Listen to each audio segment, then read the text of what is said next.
Mas Adi, kalau tadi Mbak Titi sudah memberikan gambaran soal kawal suara yang ada di media sosial. Kalau dari pandangan Mas Adi? Saya kira memang penting ya. Kenapa itu penting? Karena memang medsos itu kan memberikan satu kemewahan di mana partisipasi politik yang sifatnya partisipatif ya, yang itu tanpa dimobilisasi menjadi penting. Bawaslu kalau tidak keliru sempat menggagas tentang adanya pengawasan yang partisipatoris itu. Tapi saya nggak tahu bagaimana progresnya. Tapi yang paling penting sebenarnya adalah sekolah-sekolah politik bagi anak-anak muda itu menjadi penting ya. Karena ini kan empowerment. Jadi anak-anak muda yang masih punya idealisme, semangat juang, terutama mereka yang tergabung dalam kelompok-kelompok aktivis Cipayung Plus, ataupun mereka yang aktif di Dewan Eksekutif Mahasiswa menjadi penting diorganisir sebenarnya sebagai bagian dari untuk mengawasi bahwa persoalan pemilu ini bukan hanya soal urusan partai politik. Pemilu ini bukan hanya hajatannya caleg, bukan hanya hajatannya calon presiden dan calon wakil presiden, tapi ini adalah milik kita bersama yang saya kira memang endorsement-nya dari situ. Saya sering berdialog dengan teman-teman penyelenggara. Jadi kalaupun toh mau dibangun soal bagaimana pengawasan partisipatoris, ini nggak bisa bottom up. Tapi harus didatangi komunitas-komunitas mereka, diajak diskusi tentang pengetahuan soal kepemiluan. Bahkan di kuliah-kuliah ilmu politik, mata kuliah tentang kepemiluan itu kan dua semester bahkan. Ini kan untuk memperdalam bagaimana ada pengantar pemilu dan setelah itu pasti bicara tentang kita paham soal bagaimana sistem kepemiluan baik di Indonesia ataupun di dunia. Ini menjadi penting. Kenapa? Karena selama ini seakan-akan politik ini hanya milik elit. Iya. Politik itu seakan-akan hanya milik paslon dan hanya seakan-akan bisa dikanalisasi hanya dimiliki oleh segelintir orang. Oleh karena itu menurut saya penting ya kawal pemilu, kemudian datang ke TPS dan sebagainya. Ini kan untuk membuktikan bahwa segala potensi kecurangan, politik yang tidak adil, politik yang serba curang itu bisa diantisipasi. Karena sekarang banyak kok kecurangan-kecurangan yang bisa diamplifikasi melalui media sosial. Sehingga sangat kelihatan siapa yang sebenarnya Mas Adi, sorry, melakukan saya tindakan kembali tindakan potong Mas Adi sebentar karena di Pondok Bahagia, jurnalis Kompas TV ada di kediaman Anies Baswedan akan berbincang dengan Capres nomor urut 1 Anies Baswedan. Dipo. Ya, selamat siang Pak sekali dan juga saudara. Tadi sudah kita saksikan bersama calon presiden nomor urut 1 Bapak Anies Rashid Baswedan sudah memberikan hak suaranya pada pukul sekitar 8.30 waktu Indonesia Barat bersama juga dengan keluarga. Kita akan langsung tanyakan, Pak Anies gimana Pak setelah nyoblos, lega Pak? Alhamdulillah. Setelah kampanye 75 hari, 3 hari masa tenang, akhirnya sudah mencoblos nomor berapa Pak? Nomor 1 lah. Nomor 1 ya Pak ya. Pak, berbicara soal TPS 60 dan juga wilayah DKI Jakarta. Bapak adalah mantan gubernur DKI Jakarta, 5 tahun full Pak menjabat sebagai gubernur DKI Jakarta. Bapak optimis untuk meraih kemenangan tidak hanya di TPS 60 tapi juga di wilayah DKI Jakarta Pak? Kita lihat nanti. Jadi ini sudah harinya. Kami optimis bahwa pesan perubahan itu makin hari makin dirasakan sebagai aspirasi banyak orang.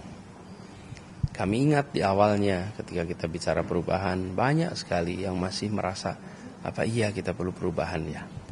Dan makin hari, makin mendekati saat pemilu, makin kita menyaksikan, apa iya kita mau suasana pemilu dengan ada rasa kebebasan yang terhambat. Apa kita mau suasana pemilu di mana netralitas jadi pertanyaan. Apa kita itu hal-hal yang beberapa bulan yang lalu tidak pernah menjadi percakapan dominan. Jadi gagasan perubahan yang dibawa bukan hanya untuk persoalan kesejahteraan keluarga, tapi juga untuk suasana bernegara. Nah, tadi saya sampaikan makin banyak yang merasakan perubahan sebagai aspirasinya. Nah, nanti seperti apa kita lihat hasilnya.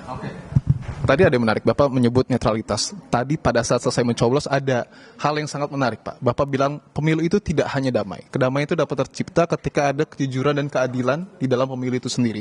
Seberapa besar sebenarnya, Pak, kejujuran dan keadilan ini mempengaruhi demokrasi yang ada di Indonesia, di negara kita, khususnya pada perhelatan pemilu saat ini?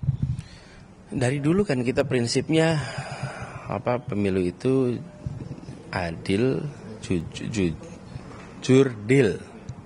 jujur, adil. Nah, itulah prinsip harus dipegang. Dan di mana-mana pertandingan sepak bola juga begitu. Wasitnya jujur, wasitnya adil, panitianya jujur, panitianya adil, maka penonton pulang dengan tenang. Betul kan? Itulah yang harus kita jaga sekarang. Berbicara soal juga tadi, saya ingin menekankan Pak, sekali lagi, apakah kemudian hasil dari pemilu ini juga kan ada yang menyebut bahwa 1 putaran, ada yang bilang 2 putaran, ini mempengaruhi demokrasi kita kah, 1 atau 2 putaran ini dalam pemilu? Sebenarnya kualitas demokrasi itu ditentukannya oleh kualitas pemilu, bukan berapa kalinya putaran. Jadi pemilu 1 putaran, 2 putaran bila dikerjakan dengan baik, ya baik. 1 putaran atau 2 putaran bila bermasalah, ya bermasalah. Karena kualitas itu tidak ditentukan oleh 1 putaran, 2 putaran, tapi ditentukan oleh prosesnya. Apakah prosesnya fair, apakah seluruh penyelenggara menjalankan dengan baik, pelaku-pelakunya juga tidak melakukan manipulasi, ya itu baru bagus. Bocoran sedikit mungkin Pak, setelah ini Bapak akan ke Diponegoro 10 ya Pak ya. Apakah kemudian setelah itu akan bertemu dengan ketua umum parpol atau mungkin ketemu dengan Pak JK Pak?